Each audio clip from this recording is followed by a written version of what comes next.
Seigneur vous bénisse au milieu de nous. Je vous invite à vous lever pour la lecture de la parole.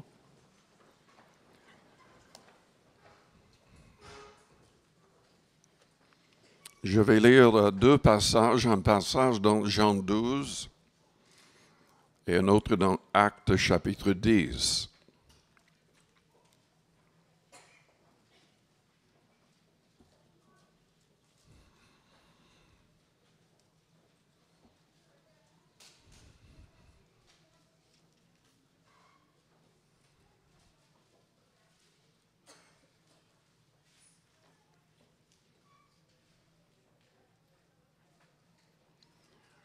Dans Jean 12, je lis à partir du verset 47.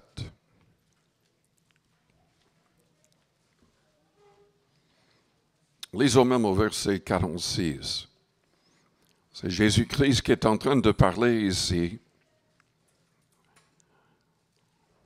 Je suis venu comme une lumière dans le monde, afin que quiconque croit en moi ne demeure pas dans les ténèbres. Si quelqu'un entend mes paroles et ne les garde point, ce n'est pas moi qui le juge, car je suis venu non pour juger le monde, mais pour sauver le monde. Celui qui me rejette et qui ne reçoit pas mes paroles a son juge. La parole que j'ai annoncée, c'est elle qui le jugera au dernier jour. Car je n'ai point parlé de moi-même, mais le Père qui m'a envoyé m'a prescrit lui-même ce que je dois dire et annoncer. Et je sais que son commandement est la vie éternelle. C'est pourquoi les choses que je dis, je les dis comme le Père me les a dites. Ensuite, dans les Actes des Apôtres, au chapitre 10,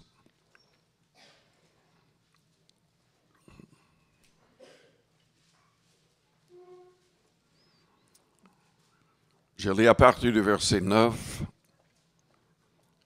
Le lendemain, comme ils étaient en route et qu'ils approchaient de la ville, Pierre monta sur le toit vers la 6e heure pour prier. Il eut faim et il voulut manger. Pendant qu'on lui préparait à manger, il tomba en extase. Il vit le ciel ouvert et un objet semblable à une grande nappe attaché par les quatre coins qui descendait et s'abaissait vers la terre, et où se trouvaient tous les quadrupèdes et les reptiles de la terre et les oiseaux du ciel. Et une voix lui dit, « Lève-toi, Pierre, tue et mange. » Mais Pierre dit, « Non, Seigneur, car je n'ai jamais rien mangé de souillé ni d'impur. » Et pour la seconde fois, la voix se fit encore entendre à lui, « Ce que Dieu a déclaré pur ne le regarde pas comme souillé. » Cela arriva jusqu'à 3 fois. Et aussitôt après, l'objet fut retiré dans le ciel. Tandis que Pierre ne savait en lui-même que penser du sens de la vision qu'il avait eue, voici les hommes envoyés par Corneille, s'étant informés de la maison de Simon, se présentèrent à la porte et demandèrent à haute voix si c'était là que logeait Simon, surnommé Pierre.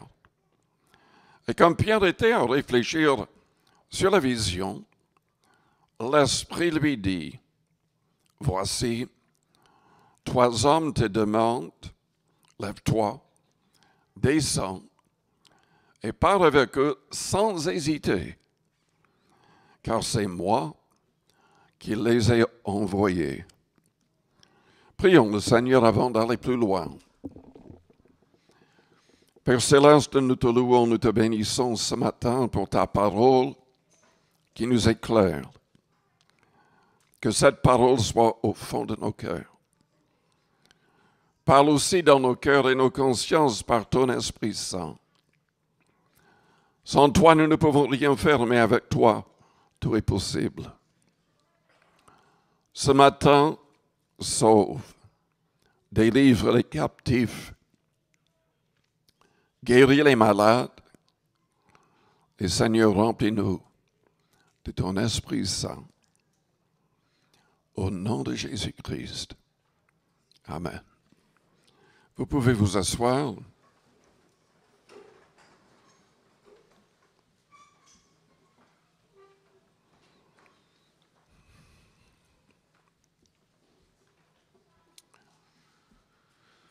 Dieu a un plan pour chaque personne dans cette salle. Il a un plan général et il a un plan précis pour vous. Personne d'autre ne pourra accomplir le plan qu'il a pour vous.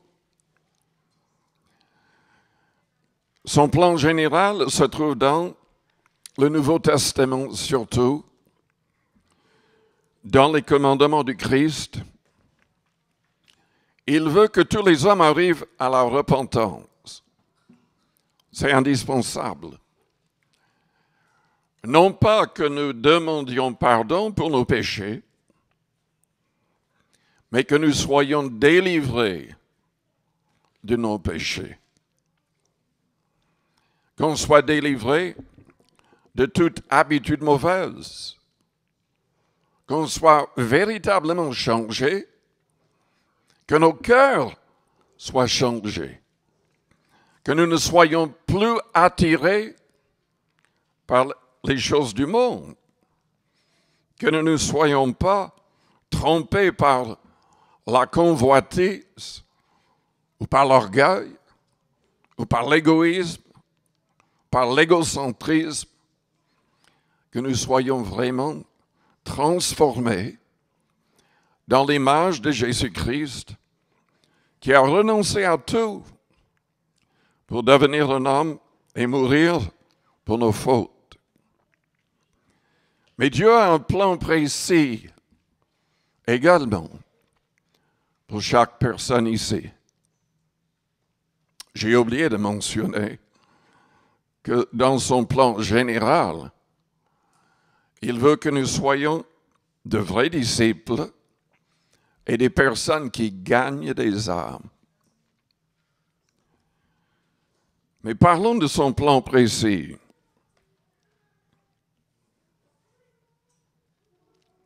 Il a un plan pour votre école.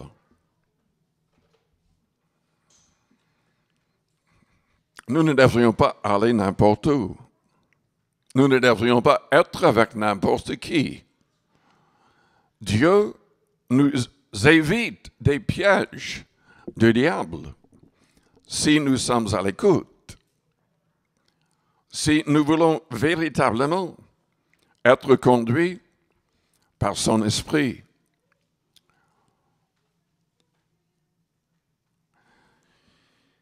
Est-ce que vous voulez connaître son plan pour votre vie? Moi-même, j'étais, à l'âge de 15 ans, rempli de l'Esprit Saint, avec le signe de parler en langue. Et j'étais vraiment poussé par la prédication d'un homme par le nom d'Oswald J. Smith à chercher Dieu pour connaître sa volonté pour ma vie. J'ai passé énormément de temps pendant toute une année en jeûne et en prière, demandant que Dieu me parle. Et il m'a parlé dans une réunion de prière un samedi soir. Il m'a parlé de la France. Je suis né aux États-Unis. Je n'avais jamais pensé à la France. J'avais eu des idées que peut-être aller aux Indes ou ailleurs, mais jamais en France. Mais Dieu m'a parlé de la France. J'ai demandé d'autres signes plus tard et tout était positif. soulignant le fait qu'il voulait que je vienne en France, que je travaille pour lui en France. Mais avant de venir, j'ai été obligé de faire quelques écoles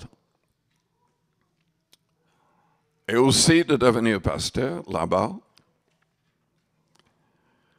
Le Seigneur m'a dirigé, il m'a parlé que je devais aller dans une école des Assemblées de Dieu dans la ville de Springfield et l'État de Missouri, qui s'appelait l'école de l'Évangile, mais ce n'était pas une école biblique. Ils avaient quelques cours dans la Bible, mais c'était principalement comme n'importe quelle université du monde, mais évidemment les professeurs étaient chrétiens. Je ne comprenais pas, mais j'ai obéi, je suis allé dans cette école, mais après 3 jours, j'avais l'impression que je me suis trompé. Et j'ai prié de nouveau et le Saint-Esprit m'a dit, va dans l'autre côté de la ville. Il y avait aussi une école biblique, des Assemblées de Dieu. Mais en fait, je ne me suis pas trompé. Je voulais que j'aille ces quelques jours dans cette première école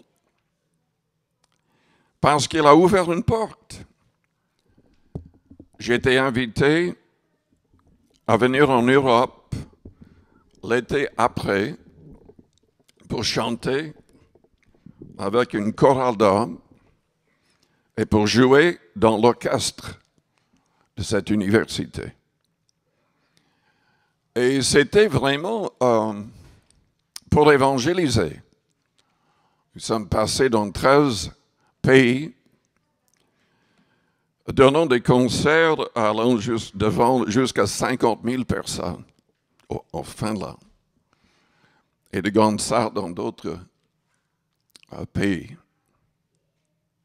Mais arrivé en France, le Seigneur a permis qu'on ait qu'un seul concert et j'ai eu le reste du temps simplement pour rencontrer les Français et voir un peu le pays. Dieu voulait que je voie en avance. En fait, Oswald J. Smith en avait parlé dans son message. Il a dit, si Dieu vous parle d'un endroit précis, avant de vous préparer pleinement, allez voir simplement. Allez en vacances pour voir. En fait, je n'avais pas l'argent pour faire de telles choses.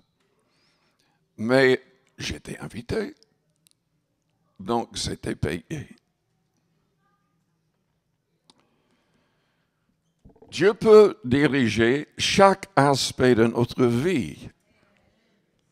Si nous prenons le temps de jeûner, de prier et de nous laisser vraiment conduire par son esprit. Combien de personnes ne sont pas encore mariées ici?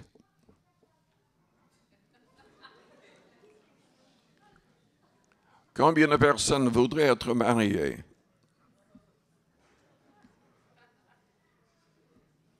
Combien de personnes ne voudraient plus être mariées? Non, je n'ai oublié cela.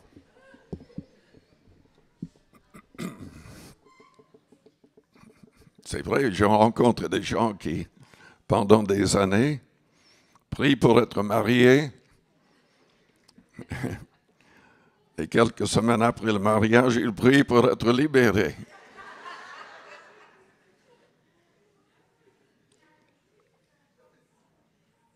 Il faut vraiment être dirigé par le Saint-Esprit. Ou ça ne marchera pas. Vous savez, c'est vraiment malheureux, mais dans le monde et dans l'Église, c'est à peu près la même chose. Il y a presque autant de divorces dans les églises que dans le monde. Et c'est horrible. Ça ne devrait jamais être le cas. Nous ne devrions jamais avoir de divorce parmi les chrétiens, mais jamais, jamais, jamais. Mais pour éviter cela, il faudrait être dirigé par le Saint-Esprit au départ. Je sais qu'il y a des gens qui ne sont plus peut-être très jeunes qui voudraient être mariés. Je vous pose une question. Est-ce que vous avez demandé au Seigneur de vous diriger? Est-ce que vous avez vraiment cherché quelqu'un? Dans Genèse chapitre 24, qu'est-ce que la Bible dit? Là, on dépendait des pères pour trouver quelqu'un. Et Abraham a envoyé son serviteur chercher une femme ailleurs, dans le pays où il est né. Et ce serviteur était rempli de l'esprit comme Abraham. Et qu'est-ce qu'il fait? Il se laisse guider dans un autre pays. Et il demande des signes de la part du Seigneur.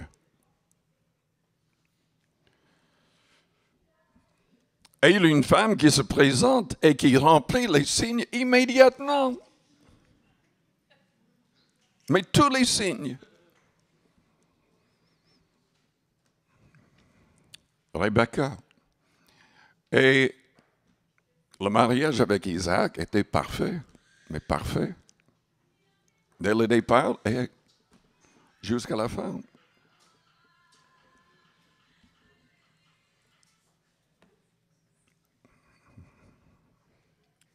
Pourquoi demander des signes? Vous savez, il y avait un pasteur qui s'est moqué de moi publiquement en disant, mais moi, j'ai jamais demandé de signes. Je me suis marié avec une femme chrétienne et c'est tout. Le problème, c'est qu'ils ne sont plus mariés. Ils ne sont plus mariés.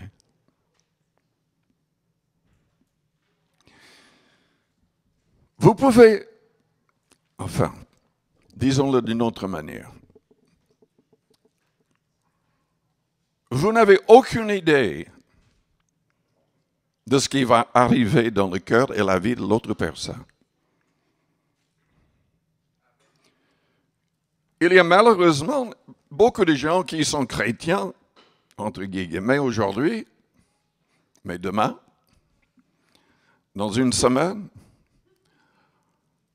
dans un an, dans 10 ans, Dieu connaît tout en avance. Lui seul peut choisir la bonne personne pour vous. Lui seul.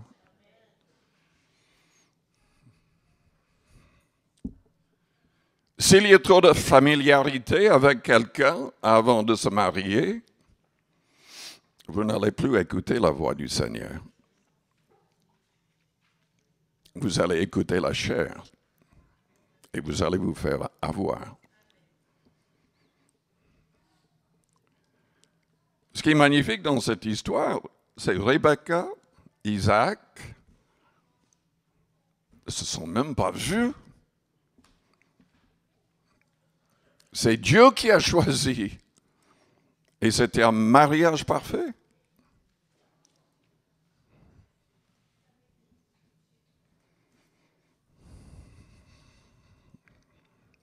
Parlons du travail.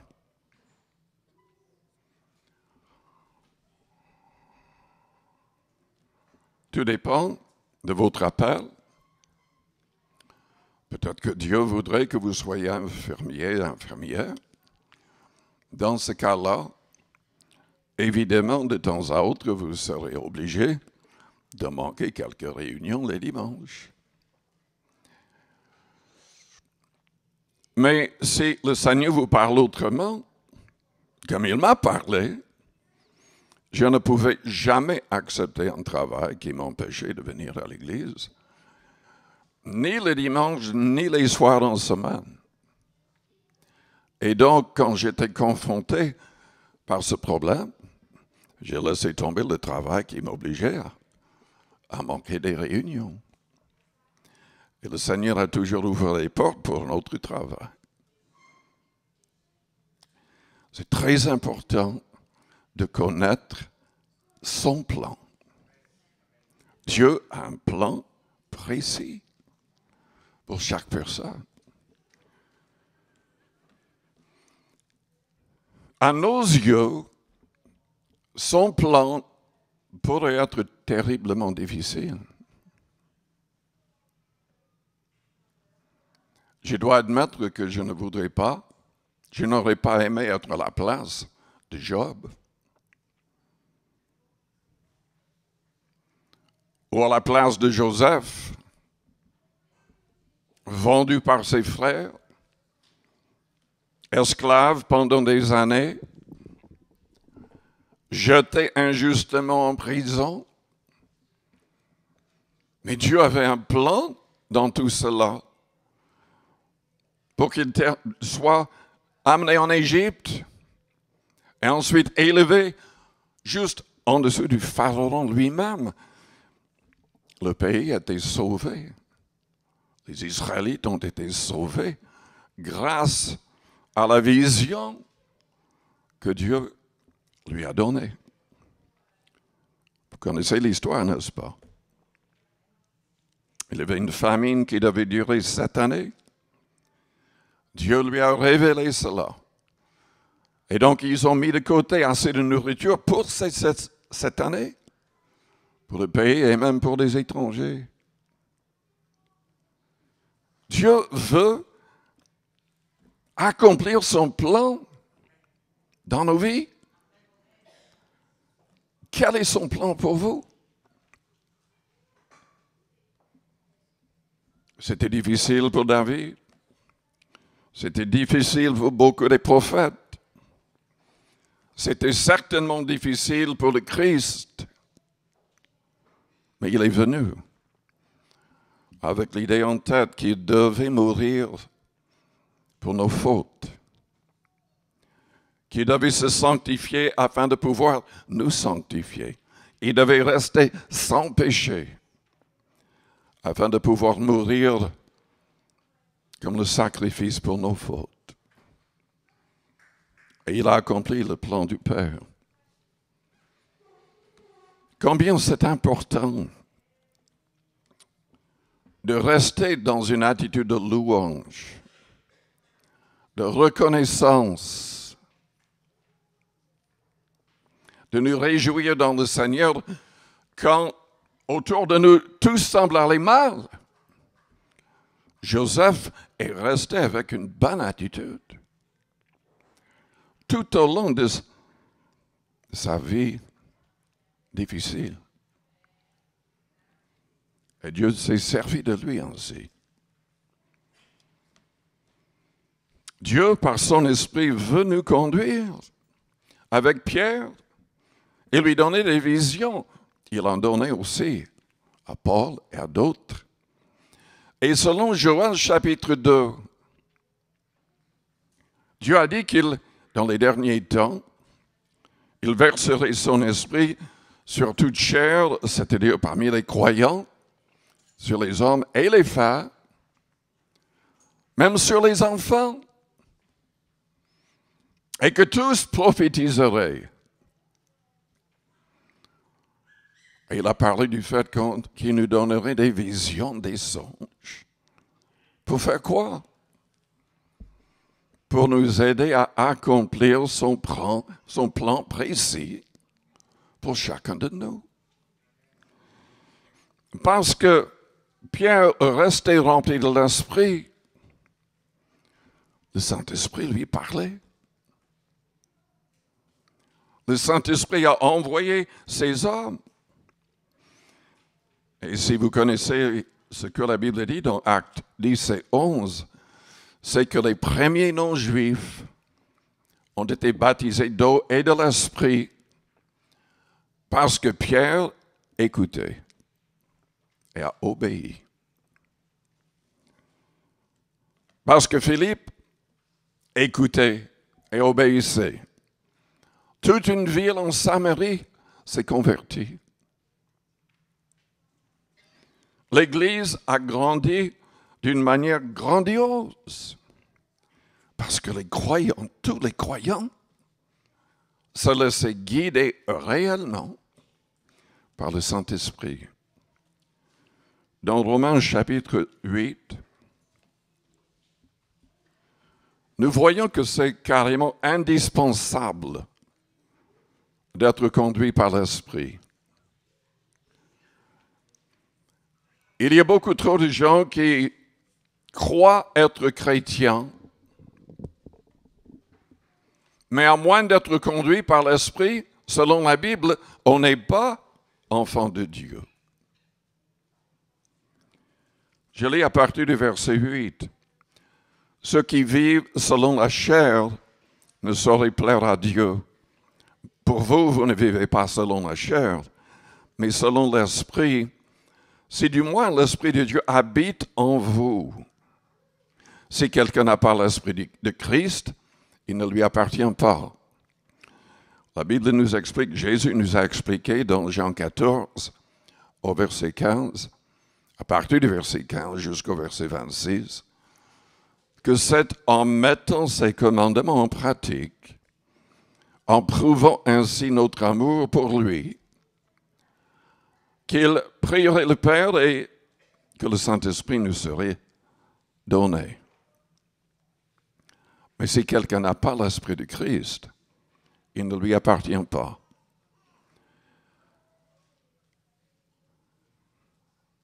Au verset 12, nous lisons ainsi, donc frères, nous ne sommes point redevables à la chair pour vivre selon la chair. C'est-à-dire, nous pouvons vaincre avec l'aide du Saint-Esprit les mauvais désirs, le péché et tout le reste.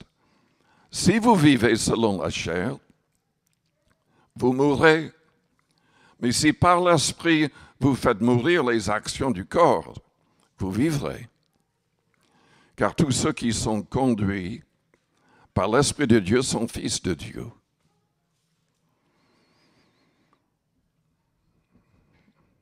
Nous devons être conduits.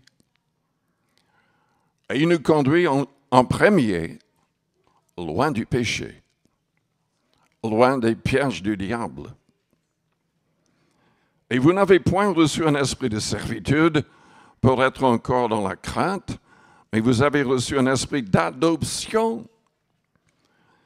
En fait, nous devons être adoptés dans la famille de Dieu. L'humanité tout entière a le diable comme père. Parce qu'Adam et Ève, et depuis tout le monde a péché, et nous nous sommes placés sous son contrôle. Pour être un vrai enfant de Dieu, nous devons être adoptés dans la famille de Dieu en recevant son esprit. Vous avez reçu un esprit d'adoption par lequel nous crions Abba, Père. Abba signifie aussi Père, mais en araméen, qui est la langue du Christ et des apôtres. L'Esprit lui-même rend témoignage à notre esprit que nous sommes enfants de Dieu, que nous sommes réellement en règle avec Dieu. Le Saint-Esprit nous donne une assurance intérieure. Nous devons donc suivre la parole écrite, l'enseignement du Christ, et nous devons être à l'écoute pour qu'il nous dirige aussi par son esprit. Mais écoutez-moi bien. Ce que le Saint-Esprit va nous dire ne sera jamais, mais jamais en désaccord avec ce qui est écrit. Nous n'avons pas le droit d'ajouter quelque chose ou de retirer quelque chose du Nouveau Testament.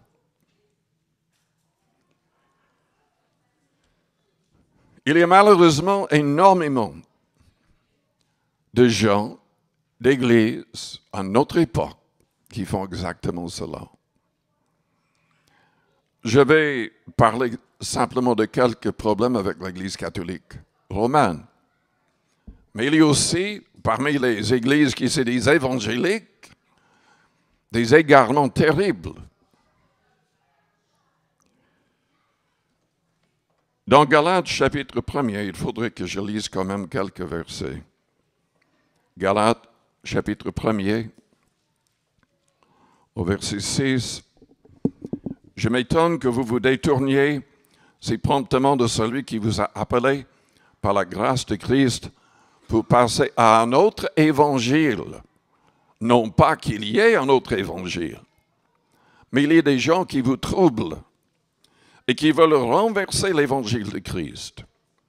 Mais quand nous-mêmes, quand un ange du ciel annoncerait un autre évangile que celui que nous vous avons prêché, qu'il soit anathème, c'est-à-dire maudit et damné pour l'éternité. Et il le répète par la suite. L'apôtre Jean a parlé de la même manière dans 2 Jean, chapitre 1er, et au verset 9. Quiconque, peut-être que je devrais lire aussi le verset 8, prenez garde à vous-même, afin que vous ne perdiez pas le fruit de votre travail, mais que vous receviez une pleine récompense. Quiconque va plus loin et ne demeure pas dans la doctrine de Christ n'a point Dieu. Celui qui demeure dans cette doctrine a le Père et le Fils. Donc, si nous ne demeurons pas dans la doctrine du Christ, si nous allons plus loin, acceptant ou enseignant autre chose, pratiquant autre chose, nous n'aurons plus de relation réelle avec Dieu. Nous serons rejetés. C'est la raison pour laquelle j'ai rien contre le peuple catholique. Mais ce peuple est en danger. Parce que l'Église catholique est allée beaucoup trop loin. N'oublions pas l'histoire des fils d'Aaron, le frère de Moïse. Ils devaient être sacrificateurs. Dieu leur a parlé précisément avec tous les détails de ce qu'ils devaient faire, mais ils ont décidé d'ajouter. Et nous avons un monde rempli de plus de 3000 fausses religions. Et toutes sortes de sectes dans le contexte du christianisme. Toutes sortes d'idées qui dépassent ce qui est écrit. Toutes sortes de pratiques qui dépassent ce qui était pratiqué par les apôtres. Et selon Paul et selon Jean, on risque d'être damné si on accepte ou on agit ainsi. Les 2 fils d'Aaron, un jour, ont simplement fait quelque chose que Dieu n'avait pas demandé. Nous n'avons pas beaucoup de détails. La Bible dit simplement qu'ils ont offert du feu étranger. Et Dieu n'a pas accepté cela. Et il a permis que les 2 meurent immédiatement. Et Aaron le père n'avait même pas le droit de quitter sa tente, d'entrer en deuil, parce qu'ils avaient péché gravement en changeant sa parole.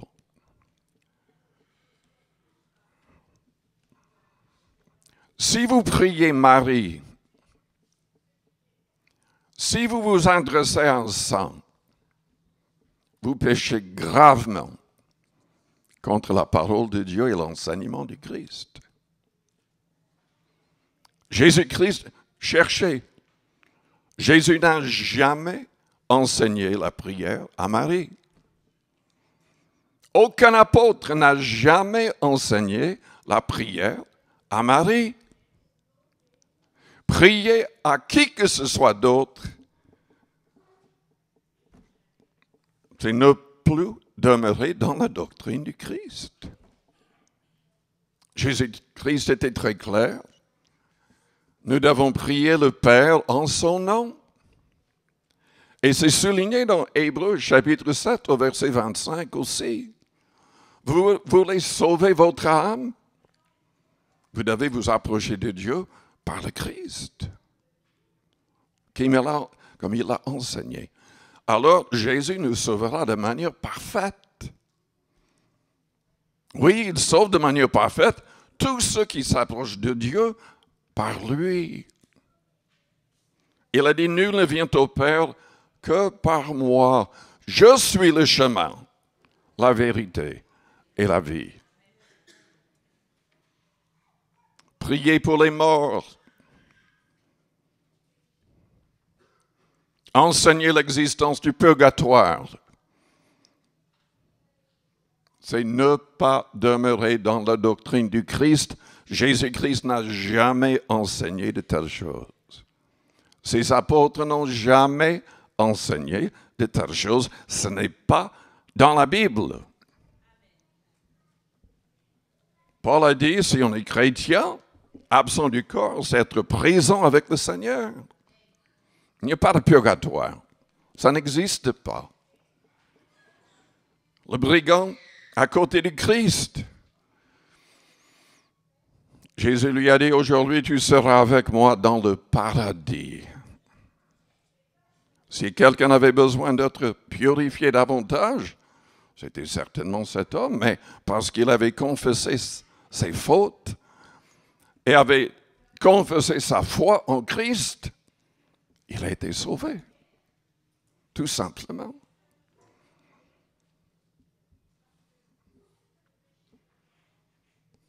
Appeler un prêtre père,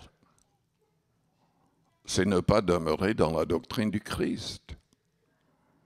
Car Jésus-Christ, en Matthieu 23, a interdit à ses disciples de se faire appeler père.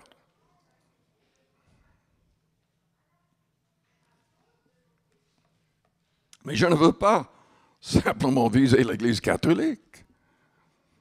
Nous avons toutes sortes de choses circulant dans d'autres églises, dans des églises qui se disent évangéliques. J'ai vu des choses, je constate sur YouTube, des choses horribles qui se passent dans ces soi-disant églises. Et soi-disant prédicateurs. Je suis convaincu qu'ils se servent de l'hypnose.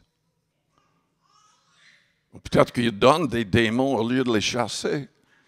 Mais en tout cas, ils pratiquent des choses, ils font des choses que vous ne trouverez jamais dans le Nouveau Testament. Jésus, les apôtres n'ont jamais agi de la sorte.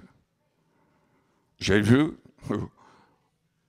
où un prédicateur prêchait, il marchait dans la salle, et il y avait 4 ou 5 personnes qui le suivaient à 4 pattes. J'ai vu un autre marcher sur les gens. Et dans une autre, soi-disant, église, quand il entrait, tout le monde se mettait à genoux comme si c'était Dieu. Diabolique, diabolique, diabolique.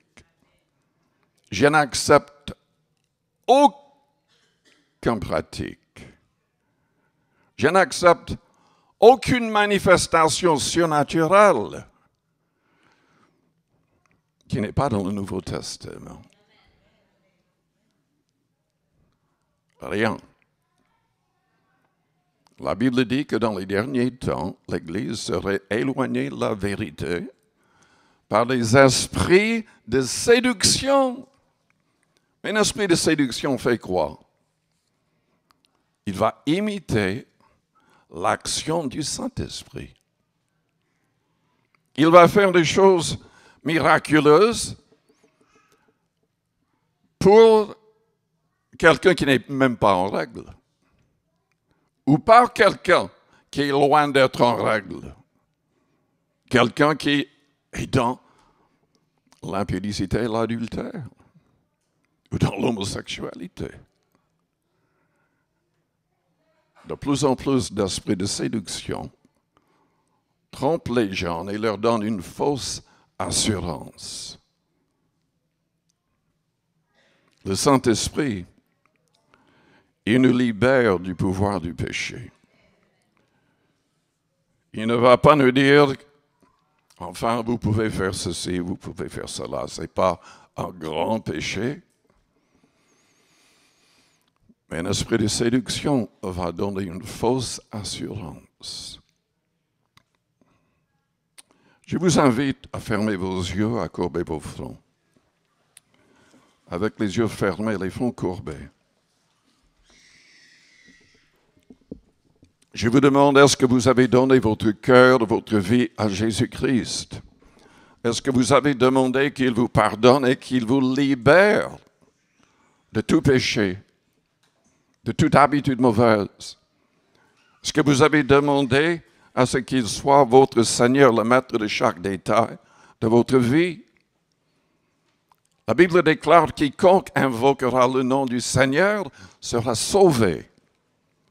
Mais nous devons vouloir vraiment qu'il soit notre Seigneur.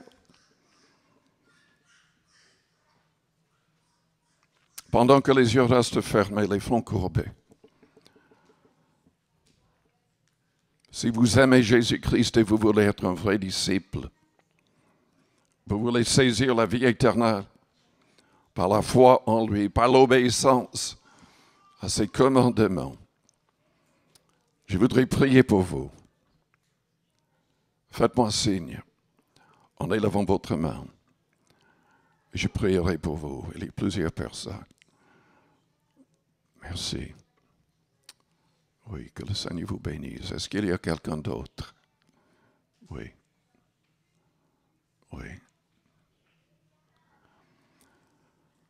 Je vous invite à répéter une prière après moi, que toute l'Église répète la prière pour aider les personnes qui veulent se mettre en règle. Priez avec votre cœur. Priez sincèrement. Pensez très fortement au Seigneur et parlez-lui. Père Céleste, j'ai besoin de toi. Je reconnais que je suis pécheur comme tous les hommes. Pardonne-moi et délivre-moi de tout péché. Je proclame ma foi en Jésus-Christ. Il était sans péché, mais il s'est donné volontairement pour mes péchés. Et le troisième jour, tu l'as ressuscité d'entre les morts, acceptant son sacrifice pour moi.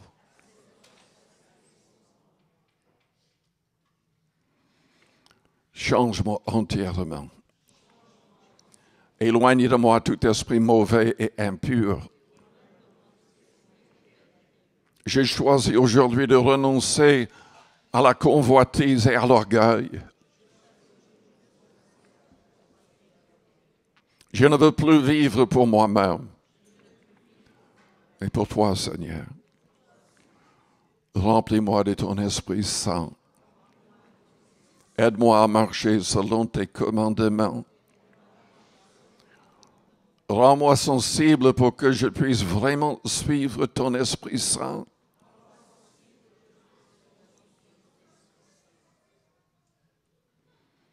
Je place tout à tes pieds, Seigneur. Je renonce à tout et à tous.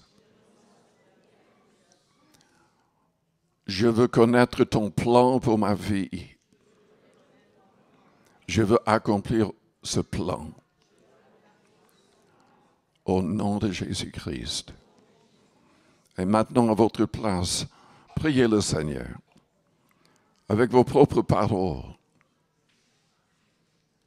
Demandez à ce qu'il soit le maître de chaque détail de votre vie. confesser tout péché.